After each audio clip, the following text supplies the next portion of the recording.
Hello? Hey, Michael. Oh my God, how are you doing? It's lovely to speak with you, man. How have you been?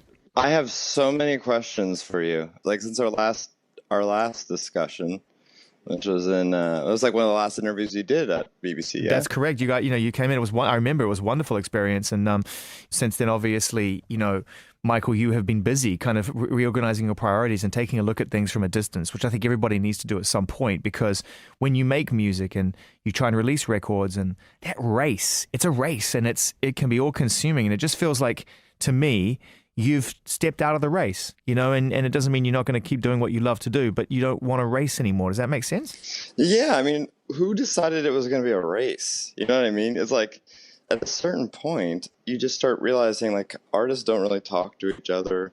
There's no real community. We talk about community, I don't really know what that means. And we don't really reach out and I just would see things online, artists being like low key love Passion Pit. I'm like, I love your music. Like, what? That'd be so nice if you just told me. But I think it was just like music is the last thing that should be made into a competition.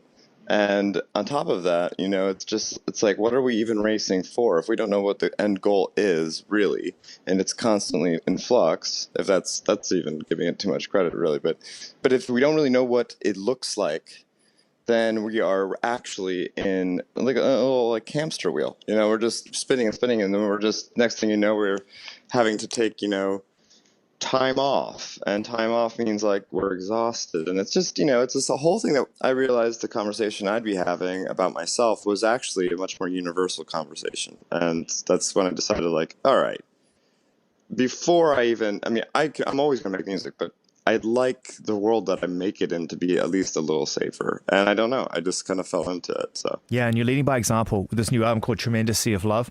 And of course, all the very important things that you're doing in and around that, the way that you are distributing the proceeds to the Stanley Center for Psychiatric Research, and the fact that, you've been able to strike a collaboration with whoever has helped you release your music in the past to let you do that.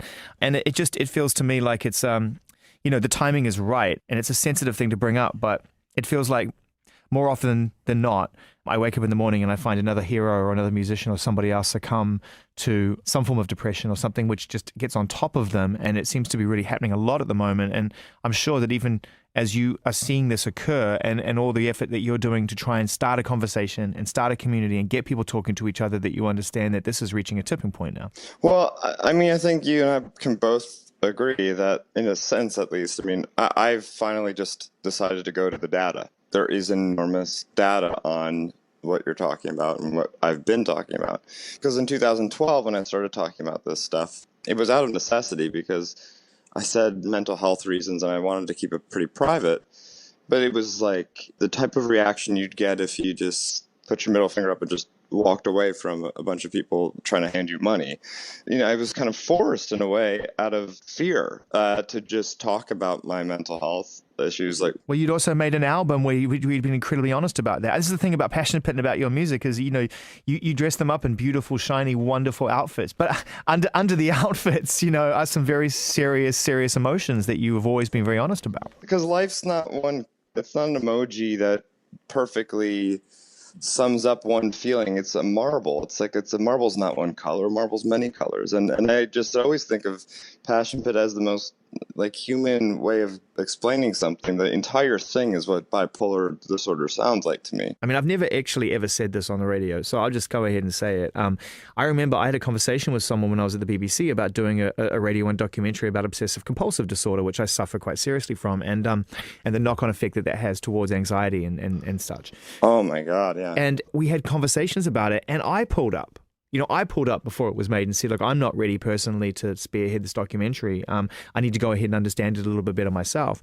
And in many respects, I wish I had done it because, I think that conversation at that time when it was most uncomfortable was probably the time to start it. And so in many respects, I sort of regret that. And I think more than one of the things I really love now is that the conversation is alive. You can't regret it because you have to. Let me tell you something about announcing things in the media and dealing with OCD is also life-threatening. I have, in many hospital situations, met several people with OCD. There were events that happened in their lives that were completely due to the fact that they had OCD. It's extremely misunderstood. You can't just force yourself to have the conversation if you're not ready. And that's one thing that's really it's really hard, to incentivize people to be advocates. See, what you're talking about is exactly what I'm trying to figure out, which is what's in it for you, really. I mean, besides just talking about it, you have to be protected. Because here I am on my couch, about a year and a half ago, and down the street in Times Square, there are 3 billboards up, for Bring Change to Mind about like, hey, we're talking about mental health. Are you? And I'm like, no one's calling me. And then as you start to kind of move forward and think about all these things, people in the media are barely protected, let alone like people who talk about mental health issues and mental illnesses. So this could be a lot easier, and you could feel a lot safer about that conversation. And it doesn't take that much. Like, simply put, the industries that we're in just can't even fathom the reasons to do that, to put money into it. But I could tell you right now that I'm sure they're reading a similar, like at least the abstracts of the studies, but we're losing hundreds and hundreds of millions of dollars just in like the corporate world, and that's what's quantifiable from these issues. So it's a great illustration of how we are our own worst enemies, and we can't even help it because it's scary. So what I'm starting to see is that as much as I loved, in a way, the feeling when I would talk about something and I get that reaction where it's like, Michael, we're proud of you, good job, like this is great, like the music's beautiful, da-da. At a certain point, it stopped, and then no one wanted it. It's the least sexy conversation in the world. You know what I mean? It's hard to be empathetic and sympathetic with somebody's situation when you're afraid that it's going to force you to acknowledge it within yourself. I think when people look at physical illness, when people look at physical illness, they're able to identify it as something that someone is specifically going through, and it may strike a fear in somebody, but they don't actually identify directly with the pain.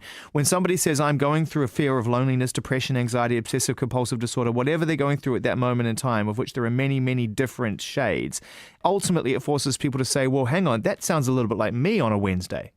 You are spot on in terms of what's going on with stigma. I mean, this is an invisible issue that has no biomarker. We have doctors that are saying it's the most important thing in the world, and yet are saying, well, we don't know anything about it. Well, we do know many things about it. I just started realizing that I was just talking to the wrong audience. I just started realizing, like, I felt like an alien in the music industry anyway. Like, for some reason, like, everyone's like, your music's amazing, but then nothing would hit on radio or, whatever. I kill myself for the promotion, and then, like, everyone abandons me when the Shazam numbers go down. And I'm like, what happened to patience and, like, having faith in something?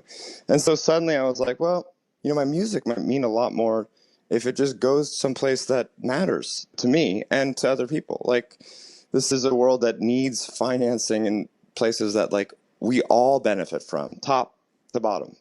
At the end of the day, it's like, if something's wrong, or if you have a family emergency or some kind of an emergency, you stop what you're doing and you go and take care of it. And for some reason, everyone thinks that issues like the political issues today to the healthcare and everything, that they're somehow able to juggle what they're doing and the idea of, like, being a part of our community, our culture, our society. You really can't at a certain point, because it's going so fast that if you do not just say, all right, of course I want to make music. It's a lot easier for me to make music than to talk. But at the end of the day, it's like, you know what? I'm alive somehow. I made it to 30. Man, I'm 30 years old. I made it through the hardest decade of someone with bipolar 1 disorder, rapid cycling, with PTSD and anxiety. Like, I have almost died in so many times that I know that talking about it isn't going to work, but I know that building something to protect people when they want to talk about it, we should be able to have jobs in the media. We should be able to make music or be on the radio and be able to talk about the issues that we have, because we know we have power and influence. Like, I'm looking online, I'm like, no verified artists are even touching any of the things I'm saying, but everything I'm saying, they'll be talking amongst themselves, or they'll text me, or I'll hear something, and they're like, dude, what you're doing is awesome, what you're saying is amazing. And I'm like, if you're afraid of alienating your fan base, I completely understand. But this is an ideological nightmare. And you are a powerful, amazing person that is worth, funding to make things that connect with people emotionally. So you need to help people who are struggling to make sense of climate change, to research for mental illness, for things that just affect everybody, including you. You need to think about, like, if you're asking yourself, what can you do? You know exactly what to do. You rule at it. You do it every day. If you just kind of walk across the aisle and say, like, what do you need? You're going to find a lot of people suddenly being like, oh my God, we need this and this and this. What can we do? It's like, if you're a performer, if you're a songwriter, if you're anyone in the media that creates emotional connectivity, you are possibly one of the greatest spokespeople for any charity, institution, or anything that's working to help protect and save the world in some way, shape, or form. Doesn't have to just be mental illness. Michael, I would like to extend an invitation in some formal capacity when we get our act together and work out how we're going to do that with your schedule in mind, so we can have a longer conversation, because it feels important, and it is important. And you've made music to coincide with this tremendous sea of love. July 28th, the song I'm Perfect. Thank you for letting us share that. Thank you for sharing your views on things. Thank you for sharing. That's a really important thing. Thank you for sharing. As it's always been, and always will be in my view anyway, always inspiring, compelling, and interesting and fascinating to talk with you. And thanks so much again, Michael. And we will see you hopefully very soon to continue this. Thanks, Zane.